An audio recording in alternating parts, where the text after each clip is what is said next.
अभी भी हो तो आप क्या चाहते हैं कि मोदी का राज में जैसे मुसलमानों पर अत्याचार चलते रहे? और अगर औरंगजेब ने कुछ गलती, यदि मोदी के राज में ऐसा हो रहा है तो सोचिए 70 साल में जो कांग्रेस रही उनके शासन में क्या हुआ होगा हिंदुओं का।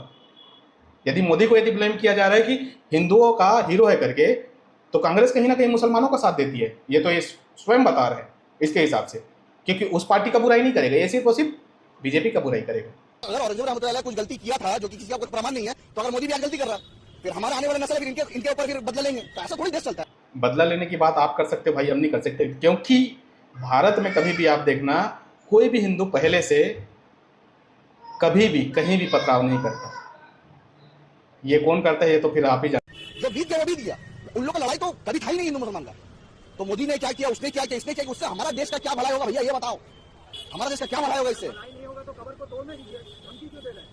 तो फिर आप भलाई नहीं होगा तब जाके पार्लियामेंट को तोड़ दे रहे हम, कल जाके जहाँ पे मोदी का पीएम हाउस उसको तोड़ दे रहे हम, बड़ा बड़ा मंदिर को तोड़ दे रहे हम, बड़ा बड़ा गुरुद्वारा को तोड़ दिया जाए। अरे भैया क्या बात करते हो आप? संविधान हमें इजाजत देता है अपने धर्म को पालन करने का। संविधान यदि इजाजत देता है अपने धर्म को फॉलो करने का, संविधान यदि इजाजत देता है अपने धर्म को फॉलो अप करने का या फॉलो करने का, तो आप सोचिए इसी भारत में मुस्लिम लॉ बोर्ड क्यों है। यदि मुस्लिम लॉ बोर्ड है तो हिंदू लॉ बोर्ड भी होना चाहिए, क्योंकि मुस्लिम का अलग संविधान चलता है तो हिंदुओं का भी अलग संविधान चलना चाहिए। क्यों एक ही पर्टिकुलर में आपका एक अलग वे है और हमारा अलग वे है। ये कौन सा सवाल कर रहे हो आप कि कुछ तोड़ दिया, कुछ नहीं होता तोड़ दिया? अरे भैया ये सब बात ही क्यों उठेगा? ये बात जरूरत नहीं है देश को ये सब टॉपिक नहीं चाहिए।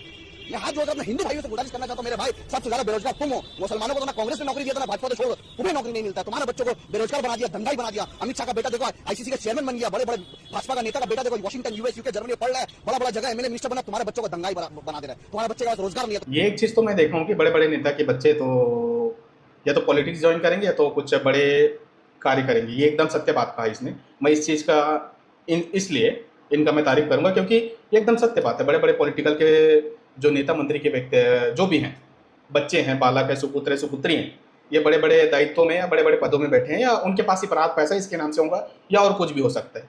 इसके लिए तो मैं इनको बोलूंगा कि सही कह रहे हैं। तुम्हारे बच्चे का रोजगार नहीं है, तुम्हारे बच्चे को मुसलमानों के खिलाफ आतंकवादी बना दे रहा है। मैं हिंदुस्तान का हर आतंकवादी अलग विषय है, और रही बात रोजगार की बात, तो प्रधानमंत्री स्वरोजगार योजना और जितना भर का ये राशन वासन ये सब जो मिलता है ना, ये सभी के लिए रहता है, हिंदू के लिए, मुसलमान के लिए, क्रिश्चियन के लिए, सभी के लिए रहता है।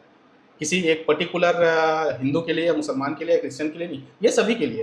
तो ये भी चीज़ को ध्यान दें।